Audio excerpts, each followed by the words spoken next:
I'm Steven Rennell, the host of the Meat Eater podcast and the Netflix original series Meat Eater. As a hunter and wildlife enthusiast, the question comes up, how can you justify killing and eating animals that you love and protect? Well, that's part of what we wrangle with on the Meat Eater podcast, along with broader and often funnier discussions about living an outdoor life in the modern world. Listen to the Meat Eater podcast on the iHeartRadio app, Apple Podcasts, or wherever you get your podcasts.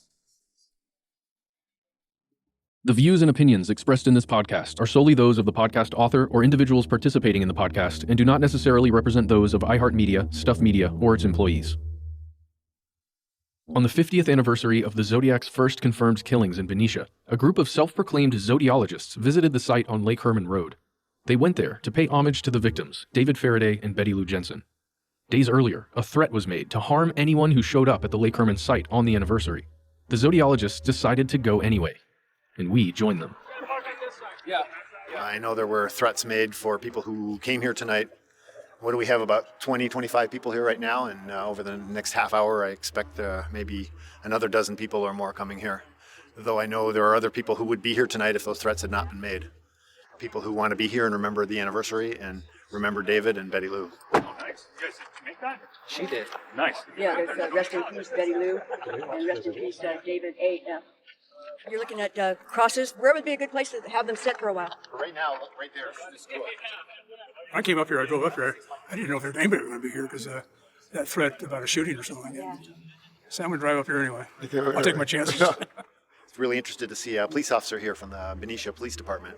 About 20 people who came over here. There's none of us that were going to cause any problems, but we have no idea who else is going to be here this evening. There will quite likely be a number of other cars of people that we don't know that will show up. I'm Corporal Cruz with the Benicia Police Department. We're here because of the 50th anniversary of the Zodiac killing. We're just here for extra patrol and just kind of make sure everyone that comes here wants to be here and stay safe. What makes you wonder is how the Zodiac, I mean, did he trail him out here or did he find it by accident or what? Where was the car parked? It was parked about where the taller of the arrow signs right there, headed right towards us. Heading this way? Yeah. Okay. I know they showed the crime scene photos, but it's hard to tell. Yeah. Were they backed in there? Huh? Were they backed up? No, they were facing it? Yeah. Facing it. Okay. I think David was found out, this is Tom's territory, but I think he was found outside the passenger side door because he tried to get away, and she had gotten out and got somewhere. She got down here somewhere, I understand. And he was killed right there. It's been a real treat to hang out with other zodiologists and talk about the anniversary. This being the 50th anniversary is kind of a sobering time. 50 years ago today, there was a couple who was holding hands and kissing in the front seat of a station wagon. But an hour from now, less than an hour from now, we will commemorate the time that they were shot dead for no purpose, apparently. And the perpetrator has still not been identified or brought to justice.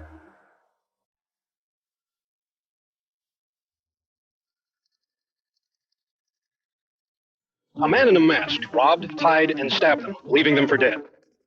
Subject stated, I want to report a murder. No, a double murder. I did it.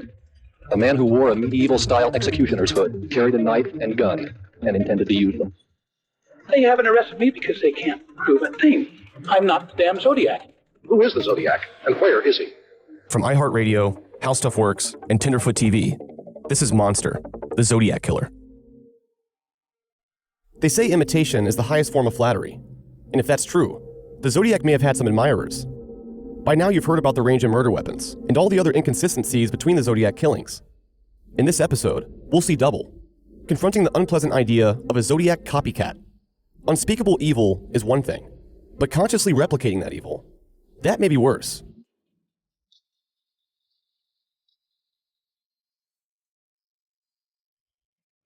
There are people who are totally wrapped up. They don't celebrate, but they commemorate every anniversary of these murders. People they never met, they didn't know. That's Rachel Raskins-Ryan, who you heard on last week's episode. She's a reporter at the Times-Herald in Vallejo, a paper that's been involved with the case since the very beginning. What's funny is the people who did know the people who this happened to don't do that. I haven't met one that does that. They may remember it in their head, but they don't go to the site in the middle of the night. Why would you have a fan club for something like a serial killer? I guess it's not unusual. Like Manson, Charles Manson, he's got followers still. I can't explain it. They can't explain it. I've asked. Rachel says she's heard a lot of strange stories about the Zodiac. Some people even claim to have escaped the unknown killer. I've had a couple of people tell me that they are positive that they encountered this person and escaped death, and they can't let it go. It just becomes a part of their life. And some people, it becomes more of a part of their life than other people. But I imagine if you thought you encountered a serial killer and lived to tell the tale, it probably sticks with you.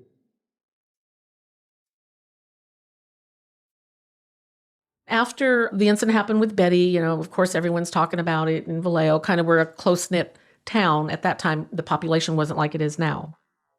This is Lorraine DeGroat. You heard her from an earlier episode when she remembered losing her childhood friend, Betty Lou Jensen.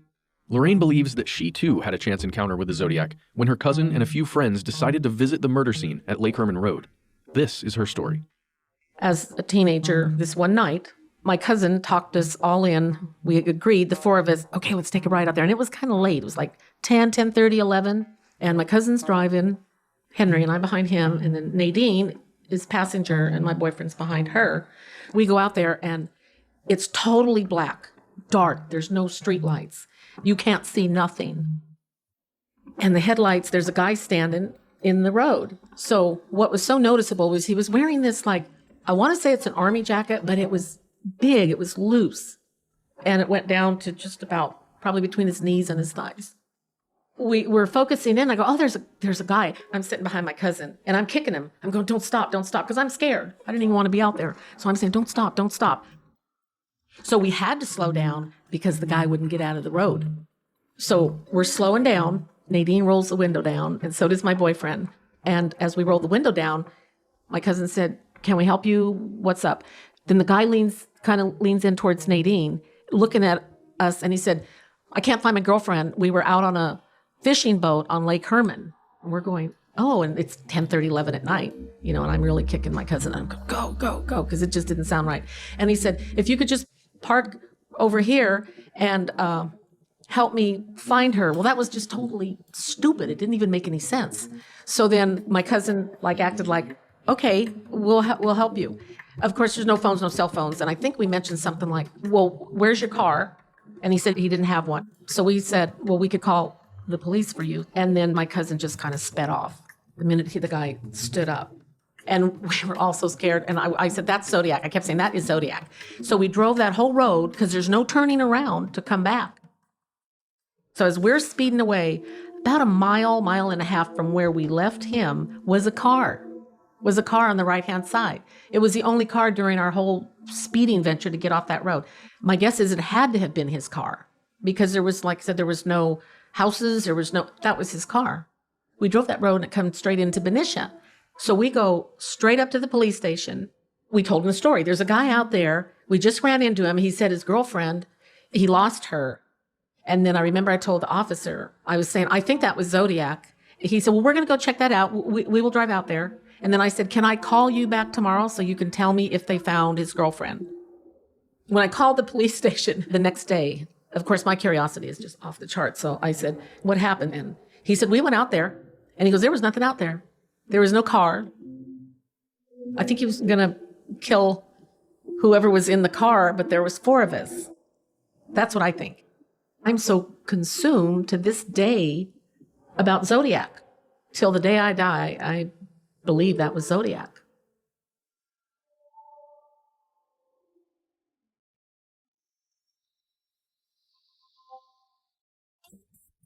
I'm Stephen Rennell, the host of the Meat Eater podcast and the Netflix original series Meat Eater. As a hunter and wildlife enthusiast, the question comes up, how can you justify killing and eating animals that you love and protect?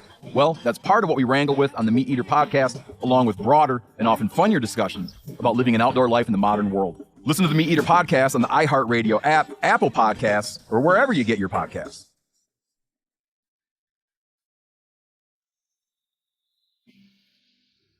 Lorraine said it was curiosity that led her and her friends down Lake Herman Road that night. And 5 decades later, Lorraine's fascination with the Zodiac continues. But what can happen when someone's fascination with a killer becomes an obsession, and even an opportunity to pick up where a killer left off? This happened in the late 1980s when another Zodiac killer showed up in New York City. In the area that was involved, basically East New York, Brooklyn at the time, it was like the murder capital of the world. It was the most violent precinct in New York City. It still is, but back then it was really, really terrible. We were averaging over 100 homicides a year, plus an additional 500 non-fatal shootings within 5 square miles. So it was a very hectic time for the police and the detectives. And in the midst of all this violence was an emerging serial killer who was calling himself the Zodiac. My name is Joseph Herbert. I'm a deputy chief in the New York City Police Department. I recently retired, and my final position was the commanding officer of the Joint Terrorism Task Force. Deputy Chief Joe Herbert played a key role in the Zodiac case, which took place in New York City. On November 17, 1989, the NYPD received an unusual letter. It stated that one person for each of the 12 Zodiac signs would be killed. Authorities believed it was a hoax and nothing to be alarmed about, and there was no reason to follow up. The first letter came into the 7-5 precinct. In that letter, he was taking credit for a shooting that we never identified. They did not marry it up to any actual shooting. It had the circle, it had rambling writing, and it wasn't taken seriously. I think it ended up in somebody's locker. Authorities would soon realize the threats were no joke. His first victim was a handicapped individual who was returning home from work late at night. His name was Mario Orozco. He was walking, approaching Atlantic Avenue, coming home from the train, and he was approached from the rear and shot once in the back by an individual who had a bandana over his face and did not rob him, did not say anything, just shot him and ran away. 3 weeks later, the second victim, who was also coming home from the subway station, his name was Herman Montenegro. He was a little intoxicated. He was out partying, and he's coming home from the subway, and he gets approached from the rear again, and he's shot in the back for no reason. Although in his case, he believed that his passport was taken from him. With that being said, there was no letters left at that, and there was no connection by the police that these two incidents were connected, and they were investigated as random shootings, and they were unsolved. The first 2 victims of the unknown shooter had survived. The victim of the third attack would not be so lucky. The next shooting was Joseph Proci. He was an elderly male who used to walk around the East New York section of Brooklyn and collect bottles and cans for the deposit. He was very friendly with people in the community. One night, he's returning home from collecting bottles and cans, and he's approached from the rear as he's entering his building, and he's shot once in the back also. The difference was, at this scene, the shooter left a note, and he weighed the note down with 3 stones, which could indicate that he might have left notes at the prior incidents, and they might have blown away in the wind, but, we're uncertain of that. So anyway, he leaves a note at the Proci scene, and in the note, he takes credit for 3 shootings, and he articulates in the letters the proper Zodiac sign of each victim. The killer was apparently selecting victims based on their birthday. The New York Zodiac then sent letters to the New York Post and 60 Minutes. These letters were studied for DNA and latent fingerprints. Police ramp up heavily. They had detected a couple of patterns. One pattern was the incidents occurred in multiples of 21 days. The first attack occurred on March 8, 1990. Then 21 days later, there was a second attack. And then 63 days later was the third shooting. So they saw that it was in multiples of 21.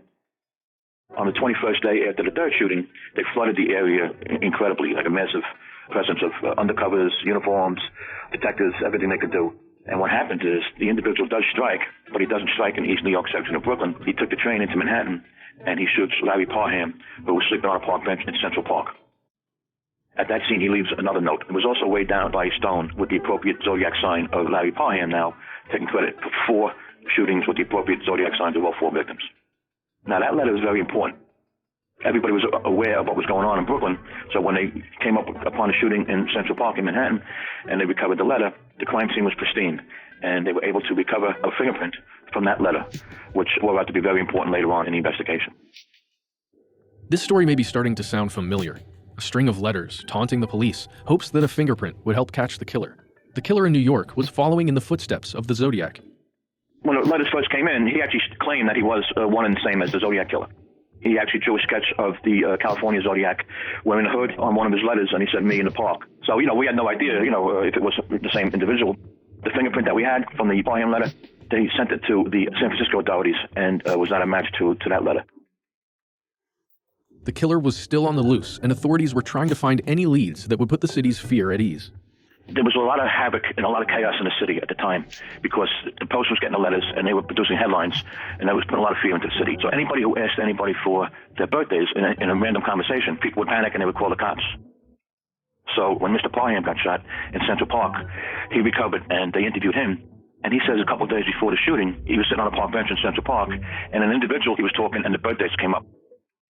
A composite sketch was made of the man who spoke with Parham about birthdays just days before the shooting.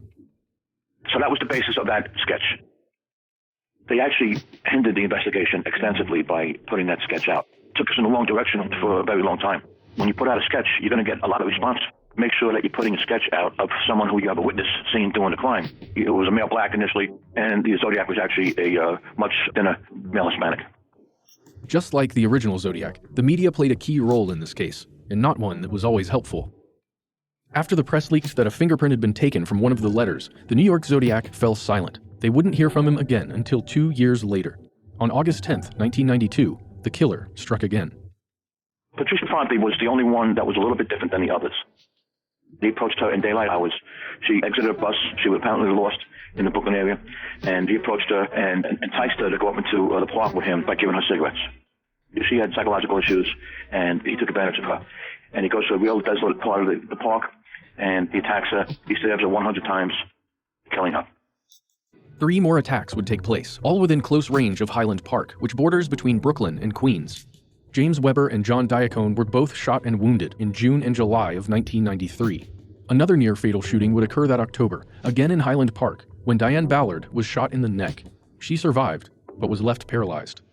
The only one that was able to describe a perp was Diane Ballard, and that was the genesis of the male Hispanic with the mustache and the hat. So she was the one that kind of took us from the heavyset male black sketch to a male Hispanic sketch. The Zodiac had succeeded in putting fear into the citizens of New York. The NYPD began to ramp up in reaction to the killings, even forming a task force specifically for the case. It was the biggest manhunt in New York since the Son of Sam killings in 1976. It was a very serious case. The NYPD took a lot of interest, a lot of expense. They were literally being embarrassed because every time he sent a letter, it was going headlines to the New York Post and all the other newspapers. But in the letters, he was actually taunting the NYPD. At one point, he writes Zodiac, the number of his victims. It might have been 9, and NYPD 0. Looking for any possible leads in this case, investigators and the media were trying to make a deeper connection between the shootings and the astrological calendar. A lot of people dropped dimes. A lot of people contacted us. We were contacted from all over the world, Belgium, India, Pakistan, people who were interested in the Zodiac, and they studied the Zodiac, and they were giving us ideas. I'm an investigator. I base all my conclusions on evidence. So I didn't really get involved with the Zodiac angle of it. I concentrated on the fingerprints. Joe maintains that ultimately good police work and logic helped bring this killer to justice. By tracking the locations of the shootings, Joe and his squad were able to hone in on some locations where the shooter was operating. In one of the early letters, he describes an intersection in East New York, Brooklyn, Eldritch Lane and Jamaica Avenue. There's an L elevated train station along Jamaica Avenue. You have Franklin K. Lane, which is a large public high school. It has a large playing field. And around the playing field, you have high benches, for people to sit and watch the games. He would follow people from the train station. There was an exit at that intersection also. We figured he was concealing himself up on the stands. And then he would come down and follow the people to wherever they went and wait for his prime moment to shoot them when nobody else was around. That was his first comfort zone.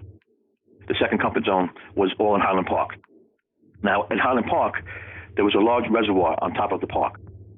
Around the reservoir, there was a perch where he had the ability to walk around and look for victims. Once he identified his victims from above the top of the reservoir area, he would come down the hill and strike his victims who were walking innocently in the park. We identified both those comfort zones. We drew out a map, and we went a mile east, a mile west, a mile north, and a mile south of those comfort zones. So we had probably like a 2 or 3 square mile area. We ran every address that were in the confines of that map. And then we searched our databases for people who had criminal histories in those addresses. We came up with about 4,500 names. I didn't really have a lot of faith in computers at that time. So we submitted for manual latent fingerprint evaluation all the people that had criminal histories in those 4,500 addresses. It was a ton of work, just collecting these fingerprints, never mind having them brought to the evaluators to evaluate them. But at the end of the day, we injected his name into the investigation. Heriberto Seda. Now, they just had to match the fingerprints.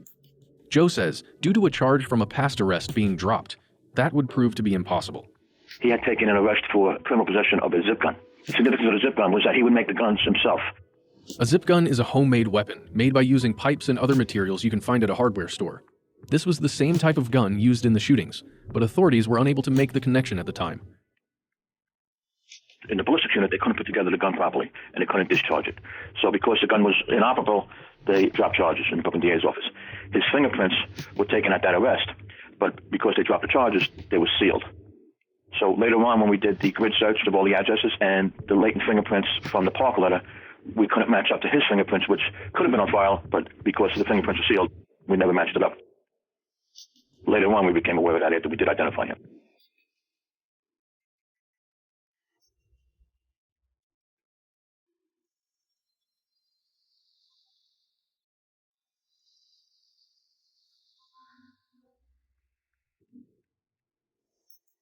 Authorities were so close to catching the killer. Due to some luck, they would again be confronted with Seda, when an altercation with his sister led to a 3-hour shootout and hostage situation. I was a hostage negotiator. I had just finished training, and I'm sitting in the office, and I get a phone call late morning.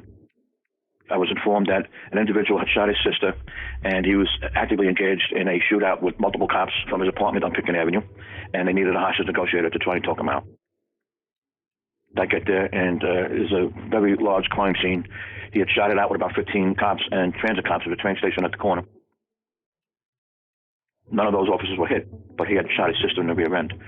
The reason he shot his sister was because she was in the back bedroom of the apartment with a boyfriend, and he didn't approve of the boyfriend. He thought the boyfriend was dealing drugs.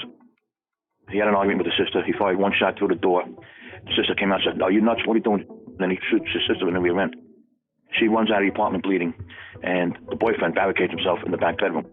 Police respond because neighbors call the cops with the sister bleeding in the hallway, and he engages all those officers from multiple windows. He had 8, I'll call them rifle zip guns. They were long barrel zip guns. He's shooting from the back windows, from the front windows at the cops who were covering the area. So I get there. That shooting had stopped. The emergency service had set me up behind a barricade, and I have a bullhorn, and I start trying to communicate with him. It was 110 degrees. It was a very hot day, sweating like a dog, and I'm trying to engage him in conversation. And all he's doing is coming to the window. He's pointing a large barrel rifle at me, but he doesn't fire at me. And he's not communicating with me. He's not talking to me. Joe and his squad evacuated the 4-story apartment building before entering. We climbed in through the window of the first floor, and we climb up the 4th floor, and I start talking to him through the doorway. Now I'm having much better results. Speaking to him, he's actually engaging me in conversation. After about a 3-hour negotiation, he finally tells us that he wants to surrender. We knew he had all these guns because he fired them out the window. I had emergency services on the roof, and they lowered a bucket from the roof to his front window, and he loads up the bucket, multiple buckets, with zip guns, pipes, bullets, and so forth. But that wasn't all Seda was holding in the apartment. Joe soon realized that there was a much bigger threat they were not aware of. Now we believe that we eliminate the threat, and we're going to have him open up the door and surrender. And he says to us, through the door, he says, "All right, you got the guns, what should I do with these bombs?" So we said, "Okay, yeah, bombs." So we had the bomb squad standing by. They came, and they advised us, get him out of the apartment, then we'll make an entry into the apartment and evaluate the bombs and remove the bombs. With the assistance of emergency service, we had him open up the door, turn his back to us with his hands in the air. We handcuff him, we escort him out of the apartment, and we move him to the 7-5. The bomb squad goes in, and they recover 2 pipe bombs that he had made and 1 smoke grenade that he had inside the apartment. He told us later on he was actually going to graduate from being a serial shooter to a serial bomber. He had actually built a pipe bomb and tested it on a train station late at night with nobody around, and it went off, and so that was in his future. Planting bombs in New York City. I escorted him personally out of the building, bring him to the 7-5 squad for debriefing. Seda was in the authorities' control. He was interrogated and eventually confessed to shooting his sister. Seda signed his confession letter with a familiar symbol from an earlier Zodiac letter. He had drew an upside-down cross on the letters with the numbers 777. So they brought the letter to me. They knew I was on the Zodiac task force and very familiar with the letters. And as soon as I looked at the letters, I recognized the handwriting to be the same writer as the previous letters that were sent to the New York Post in 60 minutes. So I knew then that we had him through the handwriting, but I also knew that suspicions are one thing. Me saying it's the Zodiac isn't going to suffice. So we had to evaluate the ballistics, the fingerprints that we had on hand, the DNA. DNA was in its infancy back then, and we had to interrogate him, and we had to do handwriting analysis. First thing we did was send Tommy Marr to NYPD ballistics lab with the zip guns and the pipes that were taken out of the apartment, and we matched a couple of shootings from the Zodiac with those zip guns. Then we compared the fingerprint on the Larry Parham letter in Central Park, and that matched his fingerprints. And then the DNA matched later on, and the handwriting analysis was also confirmed by handwriting experts. We had an 8-hour interrogation, and then he finally gave it all up. It was a difficult investigation. I mean, even me and my guys got involved in 1994, and we were fortunate that we solved it in 1996 due to him shooting his sister. We were proud that we injected his name into the investigation, but he never took another arrest where we could use those fingerprints where they would match up, because he only had that one arrest with the zip line that was not operable, and they sealed the record. All the evidence, including the DNA, the ballistics, the latent fingerprints, everything was critical and very important. For the city, it was important because, you know what? If we didn't solve it, he'd still be out there. He'd still be out there shooting people. He killed 3 innocent people who didn't deserve it, and he harmed tremendously the other 5 victims. Diane Ballard suffered severe nerve pain. Weber had difficulty with his leg. So, I mean, he was shooting innocent people for no reason, only because he could. You don't need people like that walking around New York City, you know? The New York Zodiac, Eddie Seda, was brought to justice 6 years after his first known crime. For the victims of the original Zodiac killings, this justice has yet to be found. 50 years later, Zodiologists still travel to the murder sites each year to remember these victims. You guys like the crosses? The one on the left, of course, is for David, and it says, rest in peace, David A.F. for Arthur Faraday. And then the one on the right is done in pink for Betty Lou. And it says, rest in peace, Betty Lou, on the ribbons. It shows that we really do care, and that they haven't been forgotten, you know, and that's what we want. You know, something to show that we have not forgotten, even though it's been 50 years. We will commemorate the time that they were shot dead for no purpose, apparently. And the perpetrator has still not been identified or brought to justice. It was a complete senseless tragedy. We want to remember David Faraday and Betty Lou Jensen on this anniversary. DNA helped the authorities to definitively pin the murders on Seda. For many, this technology brings hope that justice will finally be served for the victims of the original Zodiac. We're just waiting on the DNA to come back, you know. I mean, there's been so many suspects over the years. Everybody looks good on paper at some point, but then you always find something that just seems to discount them. So. If it did came back negative, 2 things. You might try again, which I doubt because Alejo's so broke to begin with. Or, you know, they would have said something to somebody. Somebody would have hinted to us that something's wrong. It's either still in the works, which takes time, as we know, and people need to be patient on that. Maybe they do have samples that they're of suspects that they're ready to go with.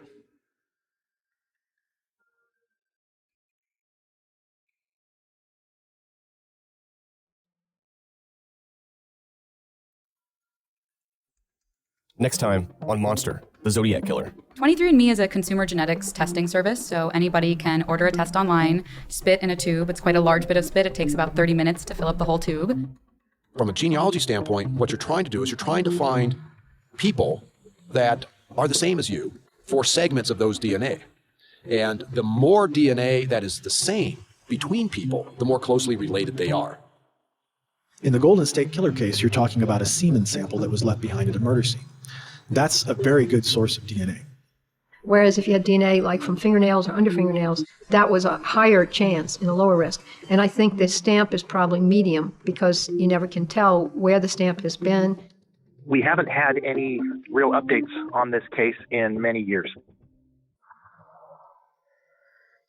Monster, the Zodiac Killer, is a 15-episode podcast produced by iHeartRadio, How Stuff Works, and Tenderfoot TV. Donald Albright and I are executive producers on behalf of Tenderfoot TV, alongside producers Meredith Stedman, Mason Lindsay, and Christina Dana. Jason Hogue is executive producer on behalf of How Stuff Works, along with producers Trevor Young, Miranda Hawkins, Ben Kubrick, and Josh Thane. Scott Benjamin provides additional voice talent. Matt Frederick is our host. Original music is by Makeup and Vanity Set. If you haven't already, make sure to check out the first season of Monster, called Atlanta Monster, about the Atlanta child murders from the late 70s to the early 80s. Download the 10-episode season right now. Have questions or comments? Email us at monster@howstuffworks.com, or you can call us at 1-833-285-6667. Thanks for listening.